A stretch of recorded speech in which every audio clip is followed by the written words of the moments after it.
Alright, we're back. I want to say this. Joker Part 2. I want to say that I've had a horrible morning.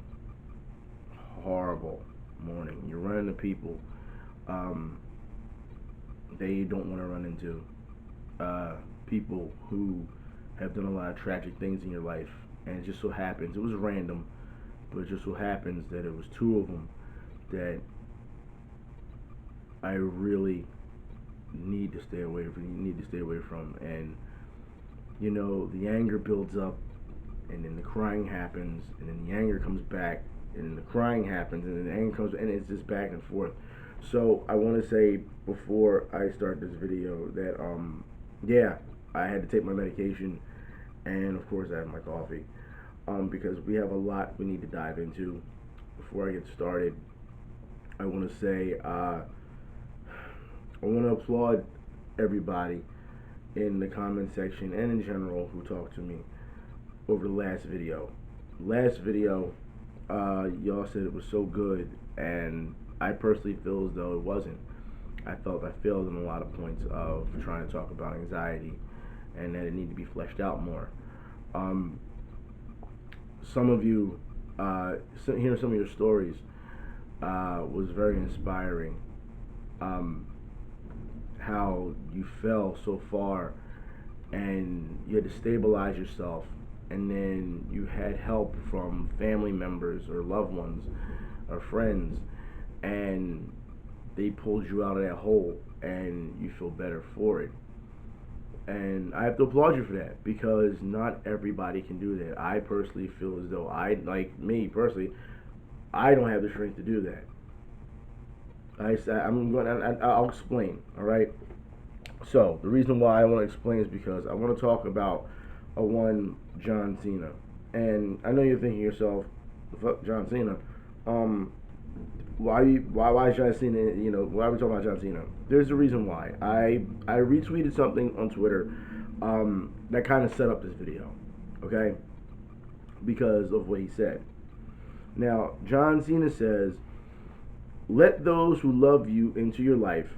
The more you allow them to know, the stronger chance of deep, meaningful connection." Okay? Now, while I don't think that John Cena is wrong, I don't think that he's a bad person at all. I don't know if he's writing that from the heart or he's got someone else writing it for him.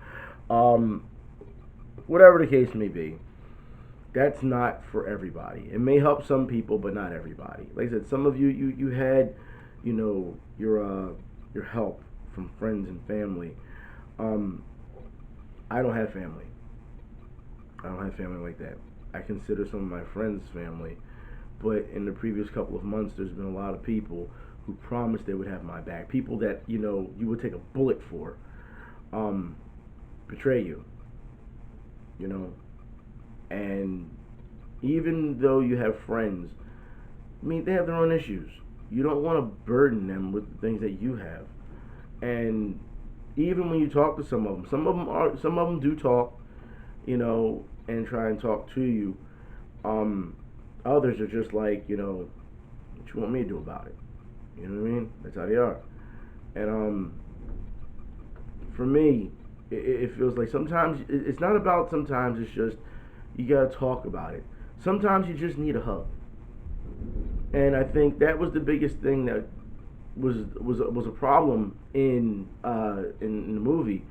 And I want to talk about it right now. I'm going to try to break this down into sections today so that we can really dive into this.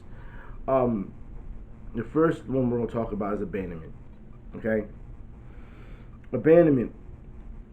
Joaquin Phoenix, Arthur, has been abandoned as a child since the beginning.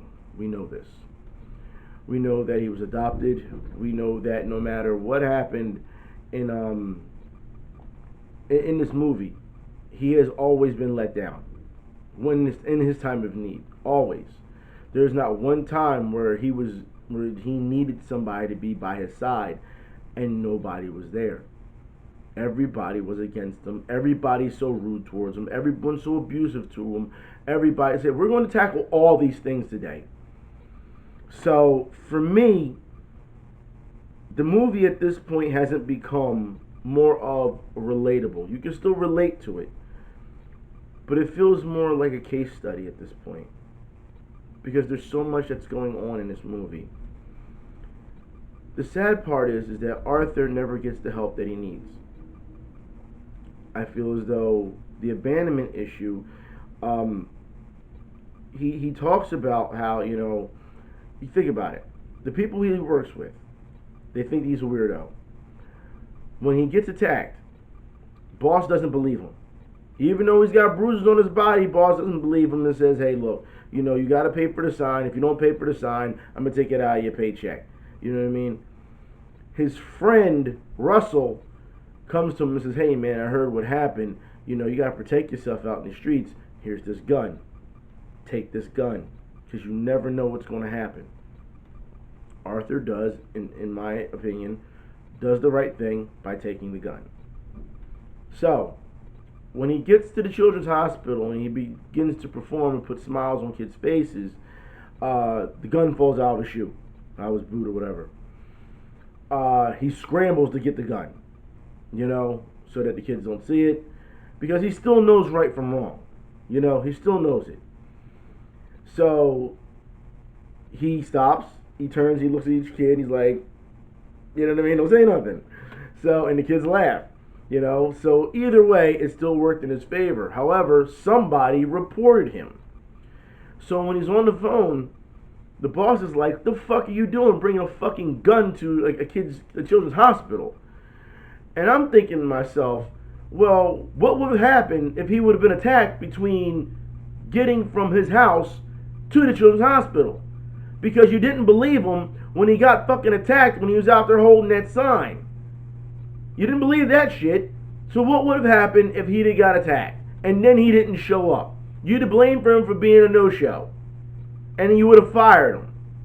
And in the end of it, you still fired him.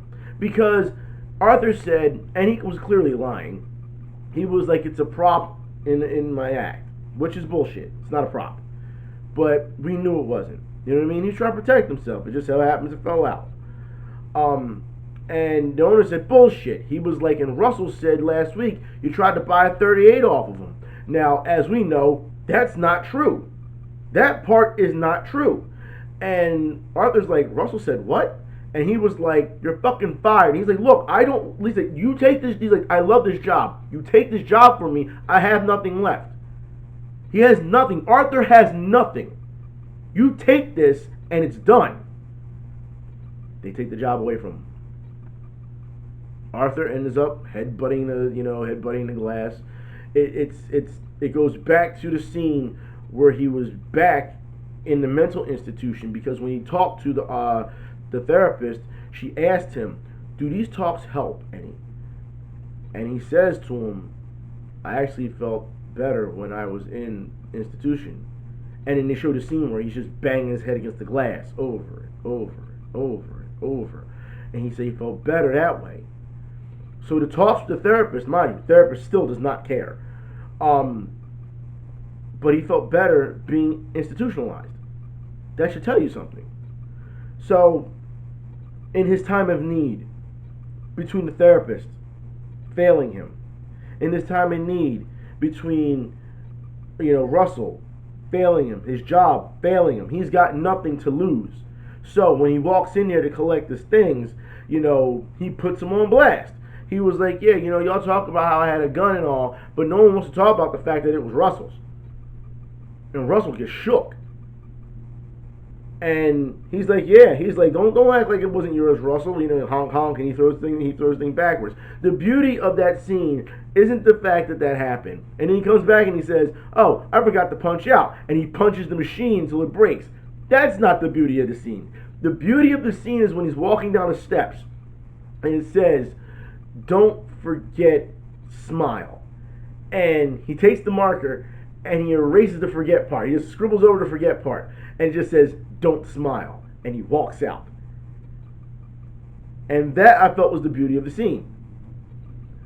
Now, as we know, no matter what happens, the relationship between him and his mom in depression, and I think that this is another thing I think that we need to tackle into when it comes to a specific part. So what I'll do is we're going to break this into parts. Let's talk about depression. All right, depression. Now, mind you, this is going to be a dual thread here. All right, depression, and we're also going to talk about relationships. I'm sorry, not relationships, conditioning. All right, which will lead to relationships. Like I said, we got a lot to tackle today. Depression. Anybody who has dealt with depression knows that it is a very hard thing to deal with. No matter how many times somebody tries and tells you, hey, it'll be okay, just keep pushing through, I'm here for you, I love you, you're my friend, you're my family, I don't want to see anything bad happens to you. When you're in that depressed state, you don't hear any of that. You feel you're alone. You feel you're by yourself. You feel that you can only trust yourself. You talk to yourself a lot. And you see this a lot in the movie. In the movie, Arthur is literally sitting on the couch and he's just talking to himself. There's times where he gets up and he dances, and he's like, he's like, oh, you're a good dancer, and he's like, yeah, who are you? What's your name or whatever? And then by accident he fires the gun, and he has to turn up the sound because his mother's like, what's going on out there? And he's like, oh, well, I'm watching an old war movie.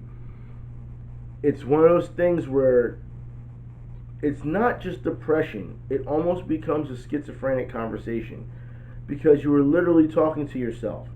And if you're in the house for hours at a time, all you're doing is talking to yourself. You're trying to make sense of what's going on, not only what's going on in society, not only the situations that you've been put into, but the situations that you're going through in life, right here in the current, right now. So what happens? Depression is a very strong issue, all right? Depression can be treated. However, people will tell you who have depression, they've battled with it for years and years and years. And sometimes the help that they give you doesn't help. Sometimes, we talked about this in the last video, the medication they give you doesn't help. Sometimes you need a stronger dose of it. But shit, by the time that you start getting used to that, your body gets used to that medication, so now you need even more medication. And before you know it, you're taking medication, it'll put down a damn horse. So, it's a very tough situation to be feeling like you're locked in this cage. Because no matter where you go, when it comes to depression, you could be home and it doesn't feel like home. No matter where you can go somewhere else and you don't feel that warmth. No matter where you go, you feel like you're a prisoner. That's what depression does to you. So, in Arthur's case, conditioning. This has been conditioned for a long time. Alright, and this is also going to lead into the next situation I want to talk about. The conditioning of depression comes from him being abused so much. And it's from society, it's from home. Like I said, again, how many times do you actually see Arthur and his mother talk? If it's not about Thomas Wayne, when do you see him and his mother talk? When does his mother say, hey man, when are you going to settle down and find a nice girl? Why don't you go out and make friends or go have a drink or whatever? You never hear this conversation because the mother, she's already, and as we find out later in the film, that she is also crazy, okay? That this is a problem. This becomes a problem. She's so reliant on Arthur, and Arthur is reliant on her because they're all they got. They're all they got. The problem with this is that there's a lack of communication between the two. The only time they spend the time together is when they're talking about fucking Thomas Wayne or when Murray's show comes on. They're the only time they talk. And it's kind of sad. So you got to think off screen, how much time, of course, because things are cut, you have to put yourself in that situation and say, how much time are they really together? How much time do they really talk to each other? How much time outside of Arthur's job, now that he's fired, is he spending with his mother? And what are they talking about? So, that's a tough thing. The conditioning Now we will talk about. I really want to talk about this because, like I said, depression can come in many forms. It can, but the conditioning is the problem. The conditioning. So let's talk about it. All right. Before we move on to the next subject, conditioning. As we know, Arthur was abused as a child. He was abandoned and abused as a child. Penny, I believe it's Penny, whatever the fuck her name is, I really don't care because, to be honest, his mother is a bad guy. She's just as much as a bad person as Thomas Wayne. And I will say right now, Thomas Wayne is the biggest bad guy in this film. Biggest bad guy. Now, with that said, I don't know if I've already said that, but with that said, Arthur, alright, comes down to him being so depressed that it's been conditioned from a very early age. We've seen when he's done the stand-up where he can't talk about his childhood and how he hated school because of the abuse that he has taken while he was in school as a kid. You gotta think, he goes to school, he gets abused by kids, he gets beat up by kids, he comes home, and here's the thing, alright? When you're reading that file, and we will talk about this later in the future, alright? When you're reading that file, alright? And you're finding out that her ex-boyfriends, I think this was 4 of them, they beat the shit out of Arthur, and they beat her up. They battered women and children. They chained Arthur to a radiator and beat him so bad where he had mental trauma. Alright? Severe mental trauma. So,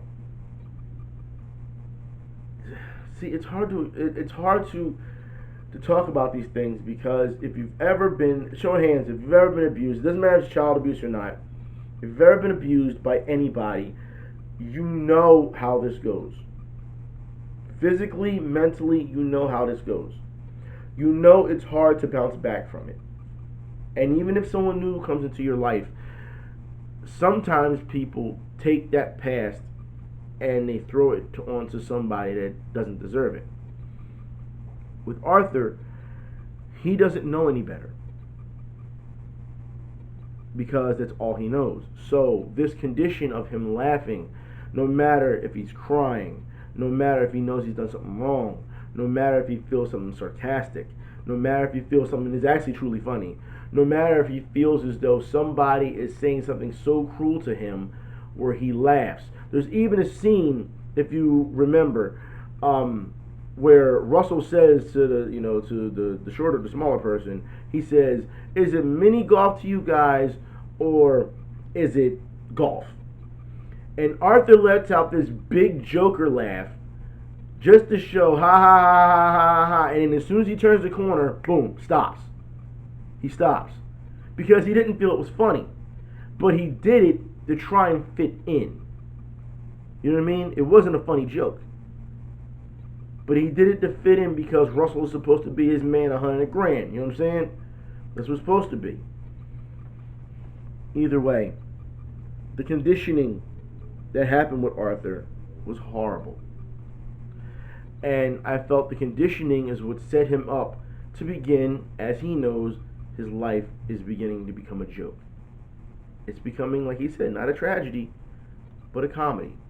And we will talk about that more likely in the next part of this, which we will talk about relationships.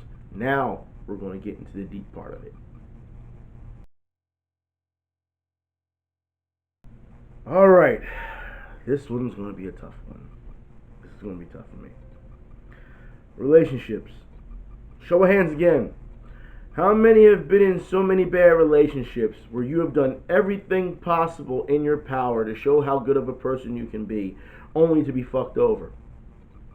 There are people out there, again, awful people, who will take every drop of blood from you, who will take every piece of your soul from you, and they will have no remorse at all. They don't care. They will take everything from you if you let them. No matter how much you cared about them, no matter how much you love them, they don't feel the same as you feel about them. Now, some of you can say that's possibly a hopeless romantic situation. Others can say you're a fool for letting it go that far. But you have to understand, The search for happiness is something that you have to take a gamble on. Now, I'm not a gambling man when it comes to, going to Vegas or Atlantic City and gambling on, shit like that. I gamble in people. You know what I mean? And I've learned as of late to stop gambling on others and gamble on myself. But you have to understand, when it comes to relationships, it can be a really taxing problem. There are people who will literally make up situations, make up problems, so that they can try and get rid of you. Some people misunderstand things, and when you try to talk to them as adults, they don't want to talk to you as adults. All you do is abuse you. And you can only take but so many gut punches before you react. You know what I mean? So, relationships, this is a tough one. Now, there's fan theory going around, and I support this fan theory. Want to make sure this is known as a theory, because this is an off-screen thing, okay? That there was an affair between Thomas Wayne and Arthur's mother. But because of the power of Thomas Wayne, who he is, his stature, because he's already married, he's got a kid, he's got Alfred there and everything. Because of his stature, you have to understand he has to let her go. Okay? Show of hands how many times you've been in a relationship that you love someone, but as soon as they get rid of you, you're crushed from it. I think that's what happened in this situation. I think that when he let her go, she was crushed, and she couldn't recover from it. I feel as though once she was crushed and she couldn't get that back, that void. There's that void that you feel, and y'all know what I'm talking about. That hole in your chest, that void, that noise in your head, and you don't know what to do. I think that's when she decided to adopt Arthur, to try and fill that void. When that happens, she goes through a number of boyfriends who beat the hell out of her, beat the hell out of him, and I think that's why she holds Thomas Wayne into such a high regard, because when she was with him, there wasn't any of that. So Thomas Wayne is a great man, and that's our son, because I'm sure during their fling, he promised her, we're going to have children. We're going to have a family. And it's taken away from you just like that. Like a Thanos snap. It's taken away from you. And I hate to bring up Thanos, but that's another part in Endgame where he says, you cannot live with your own failure. So what did that do? It brought you back to me. And it's the same thing here in Joker. She couldn't live with that failure. So what did it do? It brought her back to Thomas Wayne. No matter when he was on TV, no matter when he was mentioned on the news, his face didn't even have to be on the news. As long as they mentioned it. She was like, Arthur, they're talking about Thomas Wayne, come here. And Arthur's like, alright, whatever. The only time you notice Arthur paid attention to Thomas Wayne is when he talked about the clown killings. Alright, which we will talk about after this.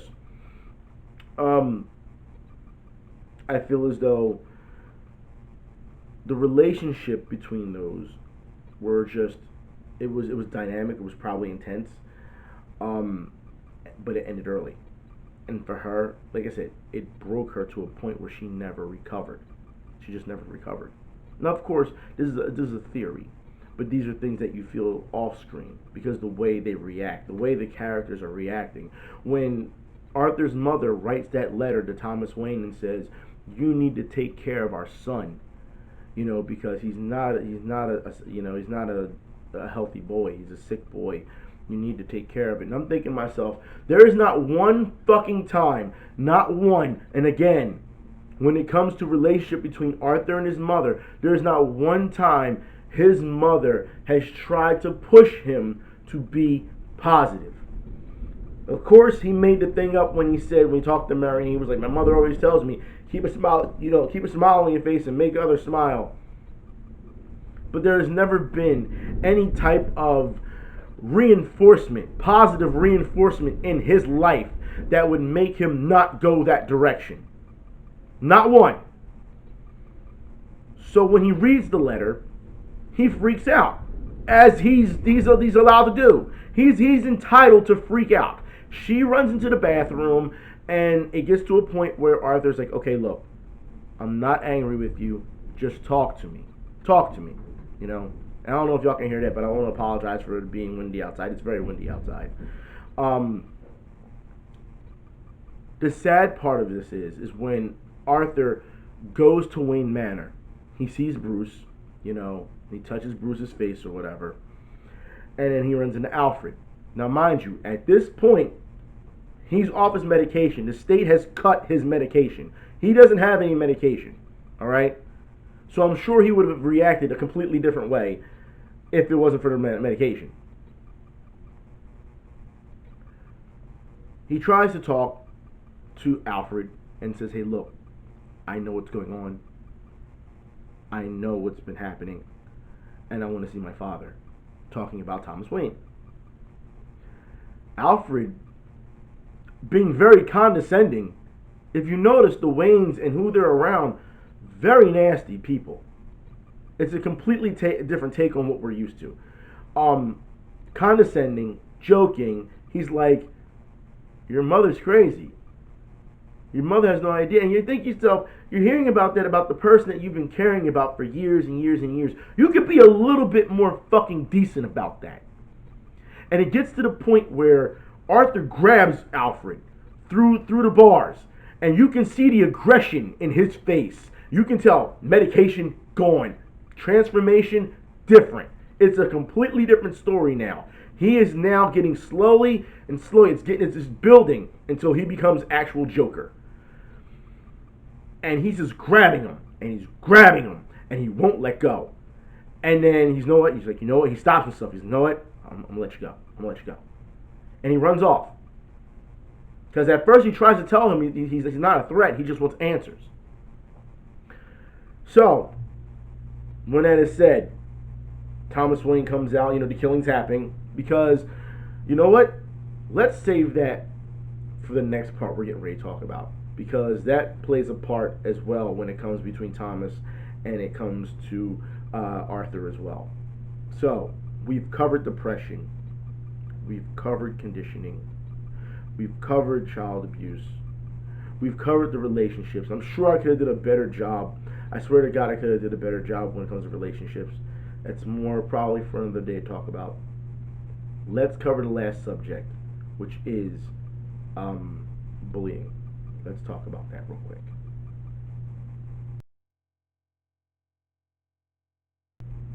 Bullying comes in many forms. In this movie, we see Arthur get bullied a lot. And it's not just mental, it's physical. We see a lot of physical, but it's also mental. A lot of mental. And that's what hurts him more. Just being kicked on, just he's so used to it from a childhood standpoint. So the conditioning, again, it's there. He's just used to it. You notice, like, he's not fighting back when those kids. I mean, don't get me wrong. When that sign hit him in the face, I'm sure he was pretty much out for the count. But they're just kicking him, kicking him, kicking him. He's not moving really. You know. Bullying. When after he talks to Arthur, and then he's on the train. Now, a lot of people argue that the killings on the train did not happen the way it did. It's one of those things where they feel as though, a lot of people feel as though there was no young lady there to begin with when she walks off. Because remember, the three Wall Street guys are heckling her, and she just walks off. Because she looks for him for help first, and he's just looking at her like, I can't help you. I can't. You know, and she walks off. And then they look at him, and they start laughing at him because they didn't want to know what was so funny. What's so funny that you're laughing? Now, mind you, he's laughing out of fear. He's laughing because it's like you're being so rude and awful to people for no reason. You are exactly who I do not want to be around. So he's laughing. And as they get closer and closer, his anxiety kicks in, and his laughing turns into crying. And the guy, now I put it like this, you see it for those who need a specific example of it. It's when the guy starts walking over and singing "Send in the Clowns." You can see his mannerism, you see Arthur's mannerism change. And then they ask, what's so funny? He's like, look, I have a card that's a condition I want to show you. And when he reaches for his bag, they take his bag from him, and they grab him and everything, and he kicks one of them like, get off me. And then they're like, no, hold him. And they punch him. And he falls to the ground, and again, being bullied. What they didn't expect is that Arthur had that gun on him and started shooting at him. And then once he starts shooting at him, if you notice, his mental state changes. It doesn't matter at that point. He shot two of them. One is limping and trying to get off. He's waiting for that guy. He's waiting. He is sitting at the doorway. He's waiting for that guy to get off so he can try to run up the steps. And he chases him down. And he shoots him. And it's not enough to shoot him once. No. Shoot him again. And what happens after that? He goes into the bathroom. And he makes it feels like it's performance art. He's calm. It's an entirely different thing. So when Thomas Wayne gets on TV and he starts his crying, because that's what he does, he starts his crying about how his employees were killed ruthlessly without knowing the facts. Alright? They were killed ruthlessly, and Arthur is sitting there, again, his anxiety is building up. And we talked about this before in the first video, where he's sitting back, his legs are shaking, because he's like, you've got to be kidding me. You are spinning a narrative that everyone else will listen to, but if I came out and said some shit, nobody would listen to me. He is at a breaking point. He is. So, the riots begin, because of course Thomas Wayne has called everybody clowns. So Arthur sneaks into the bathroom. We've talked about this before. And Thomas Wayne, being the piece of shit that he is. Now I understand that Thomas Wayne is upset because Arthur has touched his kid. I understand that. But it wasn't in a harmful way. But he shouldn't have touched his kid. Any parent would have done the same thing. Okay? You touch my kid, I'm gonna fucking kill you. I understand that. But the rudeness of Thomas Wayne, it's unforgivable. Because that scene alone between those two is so powerful. And he talks about, he's like, look at me, Dad. He's like, why are you being so rude? I don't want anything from you. He's like, maybe a hug.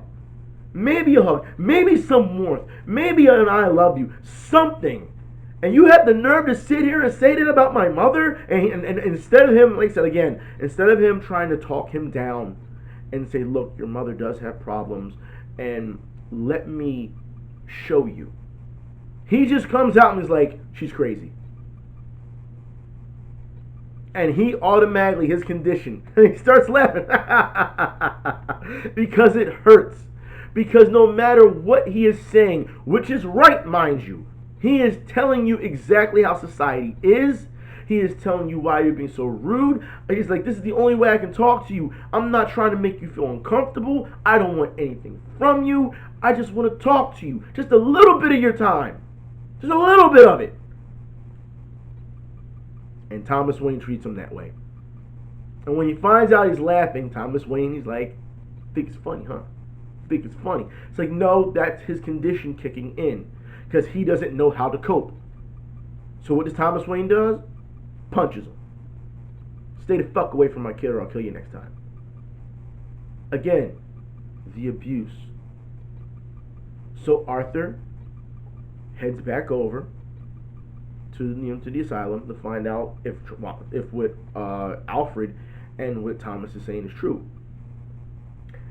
And he starts finding out a number of things. This is when he finds out he's been abused. This is when he finds out that his mother's been lying to him this entire time. His entire life is a lie. He's been living a lie. So when he visits his mother, and here's the weirdest part about it, when I talk about depression and anxiety, he's sitting there, you think, every time he was with the girl that's next door, right? She's never really there. She's not there to console him. She's not there to, to say, hey, I think the masked vigilante is an actual hero. She's never there at the comedy show when he bombs. No one's there. It's just him in his delusion, because there's no one there to help him or support him or to be a good friend. And that's all he's asking for. This entire film is somebody to just hug him and say, it'll be okay. So when he gets to the hospital, all right, and he goes over to his mother, because mind you, his mother's in the hospital because of a stroke, due to the fact that the police, which they shouldn't have done, went to his house and questioned her, and she got hysterical and had a stroke, which is on the police. And she goes to the hospital. He goes there, and they question him outside. We heard you had a gun or whatever. And he's like, it's a prop. Again, lying, but whatever. And then the guy asks him, he's like, you carry these cards around with you. Is this a real condition or is this a clown thing? And he's like, and that's such a disrespect. And he's just like, what do you think? You know what I mean? What do you think? And he walks into the exit by accident. It won't open. But it is what it is. So when he gets up there and he looks at his mother, he says to her, I always thought my life was a tragedy because of everything that's happened. Everything. But it's actually a comedy. And at that point, he accepts that his life is a joke. No matter what he does, no matter how much he's tried to make people smile, no matter how many friends he's tried to make along the way, everything falls apart. Everything. And I feel so bad for Arthur because, like I said, you have to see a reflection of yourself in that, especially when you try to help people. So, at that point, he is transcended. Damn near transcended. He comes home. He goes to his neighbor's door. He gets into the door. He sits down. She puts her kid to sleep and does not realize that Arthur is in her house. Here's another fan theory too, which I don't support. Alright? Because she looks at him like, what are you doing here? And he's like, you can see it on his face. And then before you know it, the next scene he's walking out. Now a lot of fans say, we don't know what happened to her. We don't know if she survived. We don't know what's going on. But if you notice in the next scene, he goes back to his room, and he starts laughing, but he's crying. He's crying, which means, to me, I'm interpreting it as he didn't just kill her. He raped her. He raped her and he killed her. And I say that because he had already illusions of having sex with her. And now you've had sex with her and you've killed her. And now you're feeling bad about it and you're crying about it. Now, of course, I could be wrong. I could be wrong. But that's my interpretation of it. So then, the next day, he starts putting on his makeup. And that's when the transformation begins. The final transformation begins within all this bullying. Because, as we know, his friends knock on the door and they want to cheer him up because they found out that his mother's dead. They bring him a bottle of booze, and Russell is there, with the other guy, and Arthur's just sitting there with scissors. He's got it in his pocket, and he's just sitting there. He's just waiting. He's waiting.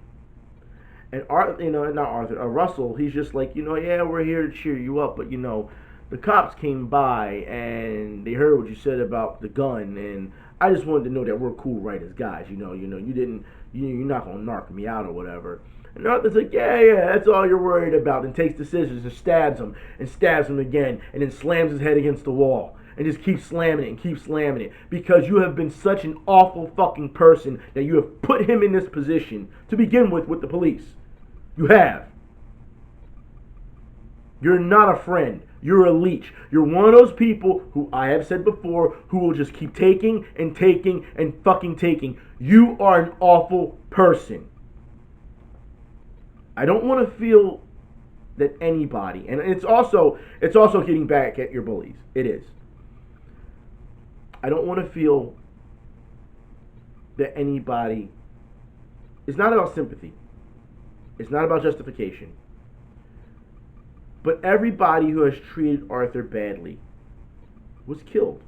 Other than the woman that was the next door neighbor.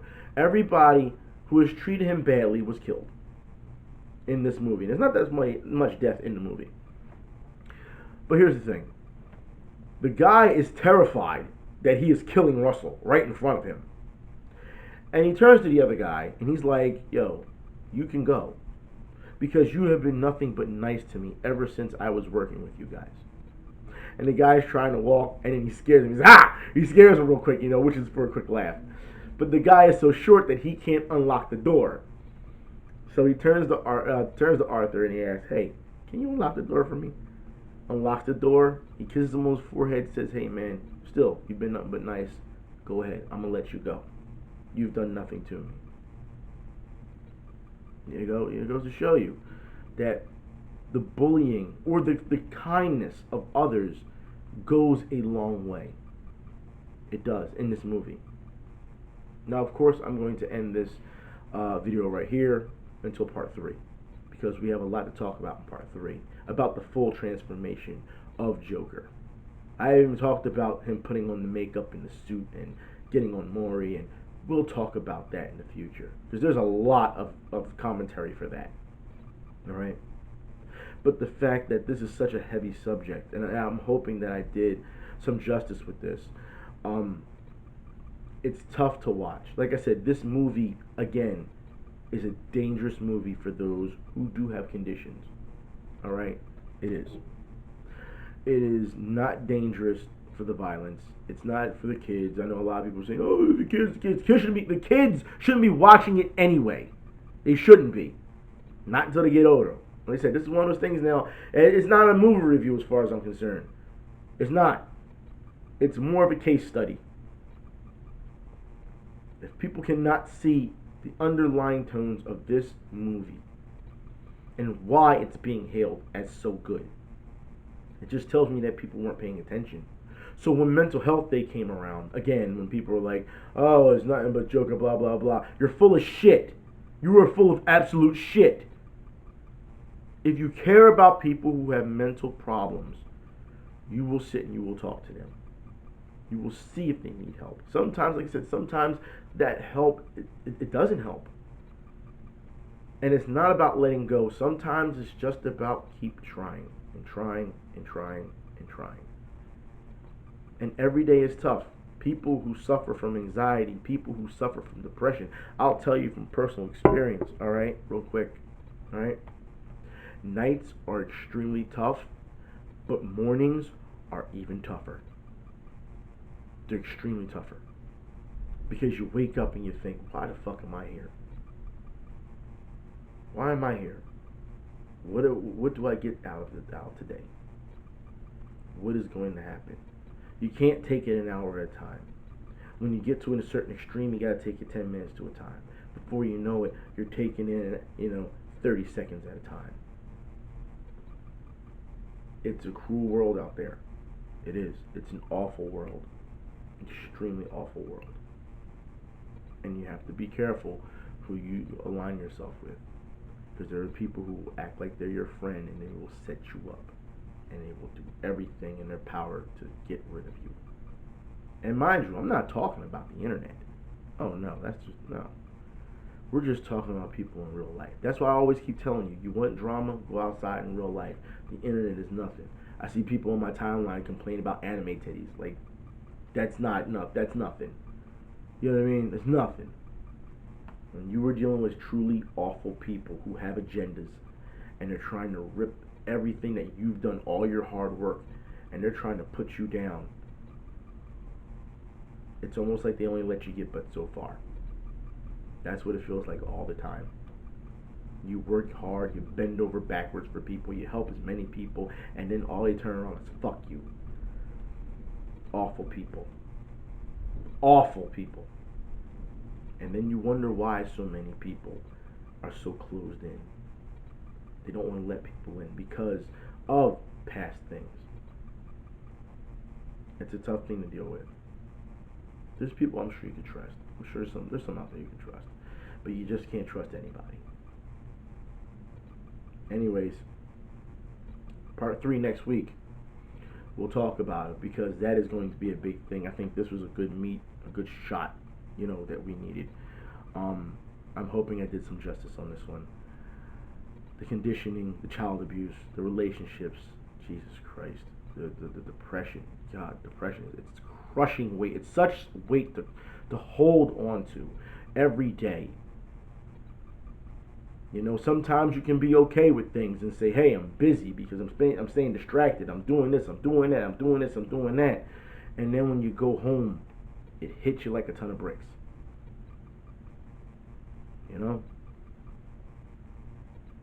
It's tough.